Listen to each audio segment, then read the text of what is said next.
कई इस्लामिक देशों ने दिया धोखा, फिर भी मुस्लिमों के नए हीरो बने खामेनेई। अमेरिका इजराइल को ऐसे झुकाया, मुसलमानों का नया नायक बनकर दिखाया। जी हां, कौन कहता है आसमान में सुराख नहीं हो सकता?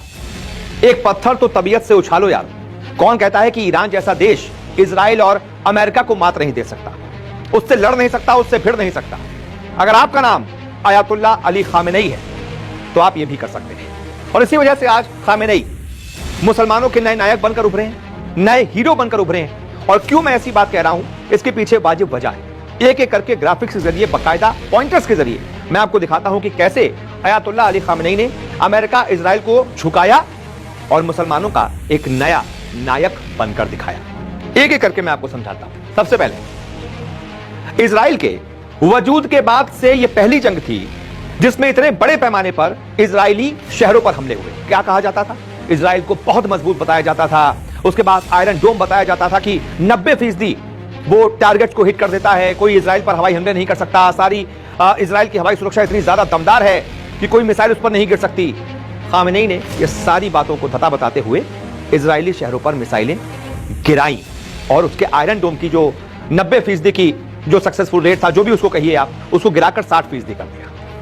आगे बढ़ते हैं। 86 साल की उम्र में पहुंच चुके अयातुल्ला अली खामेनेई ने अपनी हत्या के खतरे के बाद भी ईरान के लोगों के सम्मान और संप्रभुता की रक्षा के लिए सरेंडर करने से इनकार कर दिया कि मैं सरेंडर नहीं करूंगा चाहे जो हो जाए।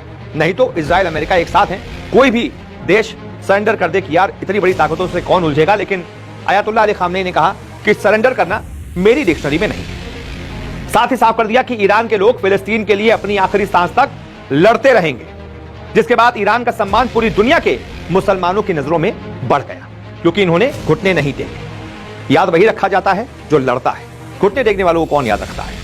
तो सऊदी और तुर्की जैसे देश मुस्लिम दुनिया प्रतिनिधित्व करने का दावा करते हैं। सऊदी हो गए, तुर्की जैसे, कि हम मुसलमानों की दुनिया का प्रतिनिधित्व हम करते हैं, हम ही हैं जो है सर्वे सर्वा।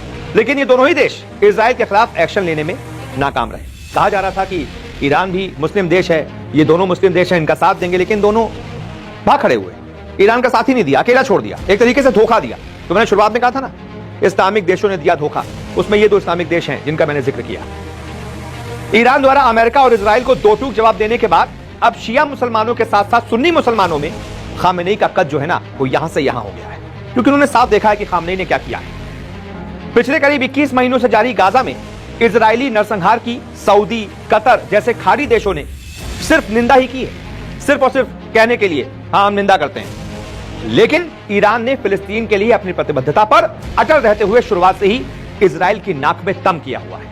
लड़ा है इजराइल से ईरान, बाकी देश क्या सिर्फ निंदा करते रहते हैं, ईरान लड़ा उनके लिए। ईरान एक शिया देश और फिलिस्तीन एक सुन्नी देश, लेकिन गाजा पर जब हमला हुआ, ईरान सबसे पहले इजराइल के खिलाफ खड़ा हुआ। सोचिए, ईरान तो शिया देश है, क्या दिक्कत है उसे? फिलिस्तीन एक सुन्नी देश है, वो मरते रहे, हमें क्या दिक्कत है?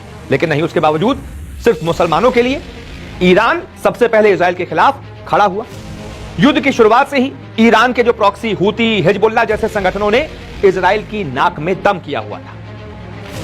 जानकार मानते हैं कि हमास को भी ईरान सैन्य और आर्थिक सहायता देता है, वो भी इजराइल से लड़ता है। साथ ही अंतर्राष्ट्रीय मंच पर भी कूटनीतिक तरीके से ईरान ने फिलिस्तीन का मुद्दा उठाया, शांत नहीं बैठा ईरान। गाजा जंग के 2 साल पूरे होने से पहले ही इजराइल और अमेरिका की नजरों में ईरान जो है वो खटकने लगा, दिक्कत होने लगी। फिर इजराइल ने अपने जासूसी नेटवर्क के जरिए ईरान के प्रमुख नेताओं और अधिकारियों की हत्याएं करवाना शुरू कर दिया। सोचिए, फिर भी ईरान फिलिस्तीन का साथ देने से पीछे नहीं हटा, डटा रहा।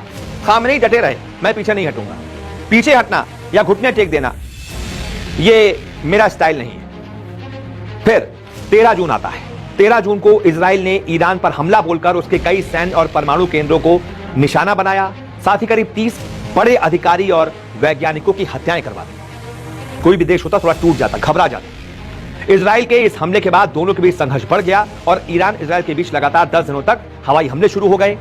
इसमें ईरान के करीब 600 लोगों की जान चली गई, इजराइल में भी 30 लोग मारे गए। फिर 21 जून की रात 3 परमाणु साइट, ईरान की 3 परमाणु साइट नतांज, फोर्डो और इस्फहान पर अमेरिका ने अपने सबसे खतरनाक B-2 बॉम्बर, बम वर्षक विमानों से हमला बोल दिया। साथ ही ट्रंप ने धमकी दी कि हमें पता है खामेनेई कहां है और ईरान सरेंडर कर दे, नहीं तो खामेनेई जहां पर भी है वहां पर आकर मारेंगे। ये ट्रंप भाई साहब का कहना था।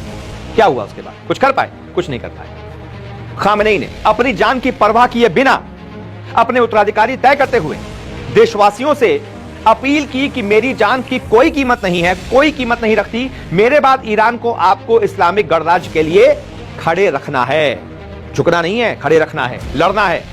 यह अयातुल्लाह अली खामेनेई की अपील। साथ ही अमेरिकी हमले का जवाब देने का इन्होंने संकल्प भी लिया। कहा कि अमेरिका ने हमला किया है, हम जवाब देंगे। मंगलवार तड़के ईरान ने वही किया जैसा उसने कहा था। कतर में मौजूद अमेरिकी एयरबेस पर करीब 10 मिसाइलों से हमला कर दिया ईरान ने और बताया कि अमेरिका के ठिकानों को भी हम निशाना बनाने में सक्षम हैं, इसलिए आगे से ईरान को कमजोर ना समझा जाए। अमेरिका ईरान पर अटैक करेगा तो ईरान भी अमेरिका पर अटैक कर सकता है, उसके जितने भी मिलिट्री बेस है ना उन्हें तबाह कर सकता है।